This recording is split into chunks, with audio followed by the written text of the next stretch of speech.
bayan Allah wadai da kuma ziyara a wuraren da 'yan bindiga suka yi aikin su na aika-aika da jajinta ma waɗanda ayyukan 'yan bindiga suka afka da su a jihar Katsina. Gwamnan jihar Katsina Umar Dikko Radda ya buɗe ma al'umma wata ƙofa domin lalabo mafitar da za a gano inda za a bi a magance matsalar tsaro a jihar ta Katsina. To jama'a barkanku da yau, barkanku da sake kasancewa da mu a cikin sabon shirinmu na yanzu. Amma fa kada ku manta, muna neman alfarmar da ku yi mana subscribing sannan ku yi mana liking domin karfafa mana gwiwa mu ci gaba da kawo muku labarun gaskiya da gaskiya a kowane lokaci.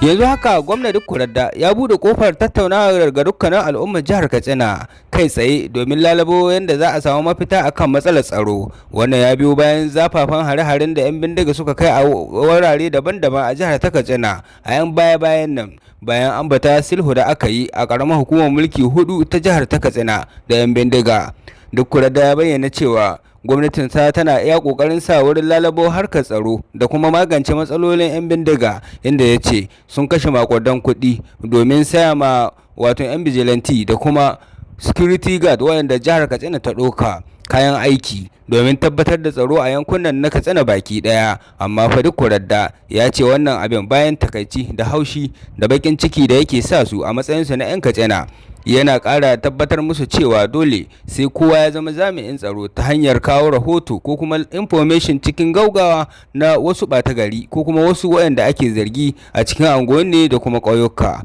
Dikko Radda ya kira da dukkanin mai iya tufa albarkacin bakinsa ko kuma ba da shawara da rubuto kai tsaye zuwa ga gwamna, kasancewar kofofinsa na karɓar shawarwari a buɗe yake domin a tattauna ta har ma a yi amfani da ita. Kwarewa ba, don haka muna kowa mabuɗe take mu an shi shawarwarin al'umma akan wasu dubaru da suke ganin in mun yi su za su ɗara namu tunanin sai mu aiwatar. Dikko Radda ya tabbatar ma al'ummar jihar Katsina cewa lalle ba da jimawa ba zai kira taro na masu ruwa da tsaki a jihar ta Katsina domin a tattauna a kuma lalabai wata sabuwar hanya domin daƙile matsalolin harkar tsaro a jihar ta Katsina. Mun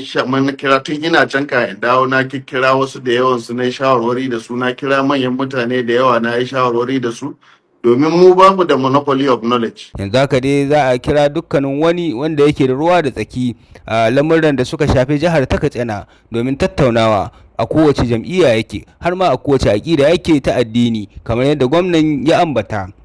Allah ya kawo mana tsaro a jihohinmu na Najeriya baki ɗaya ya kuma kwantar mana da hankalinmu. Kada ku manta, muna neman alfarmar subscribing da kuma liking domin mu ci gaba da zakulo muku labarai na gaskiya da gaskiya daga nan Farko TV. Mun gode.